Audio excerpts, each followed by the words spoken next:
Après avoir présenté le problème du mal et quelques solutions avancées pour y répondre, voici une réponse qui semble un peu plus intéressante.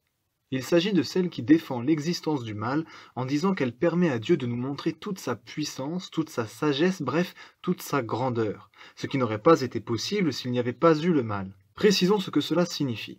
La Bible affirme que tout a été créé pour la gloire de Dieu, de Jésus-Christ, y compris les méchants. En effet, l'existence du mal permet à Dieu de se révéler pleinement à l'homme. Si le mal n'existait pas, Dieu n'aurait pas pu nous montrer à quel point il en est l'opposé. Nous n'aurions probablement jamais saisi ce qu'est sa sainteté, sa pureté.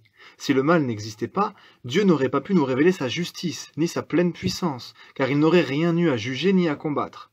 Si le mal n'existait pas, peut-être n'aurions-nous pas la même compréhension de la sagesse de Dieu, que nous apprécions également au regard de la manière dont il parvient à ce que du bien soit produit même à partir du mal.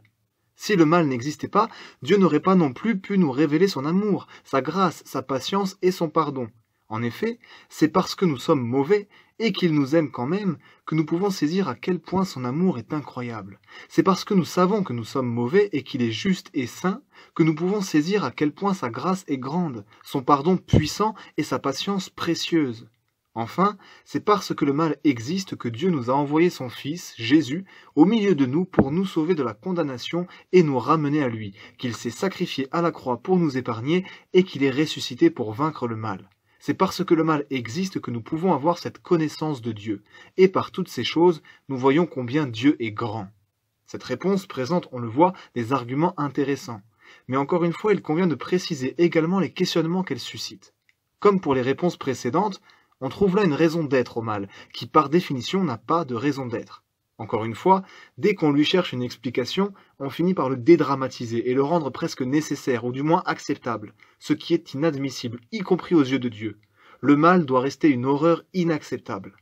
De plus, cette réponse nous laisserait penser que Dieu aurait besoin du mal pour nous montrer sa grandeur. Encore une fois, il en serait donc presque complice, ce n'est donc pas une réponse acceptable. Dieu n'a besoin de rien, et il hait le mal à un point que nous n'osons pas imaginer. Dans la prochaine vidéo de cette série, nous étudierons une dernière réponse proposée au problème du mal. Comme cette réponse par la gloire de Dieu, nous verrons qu'elle présente des arguments très intéressants, mais qu'elle soulève également quelques questionnements.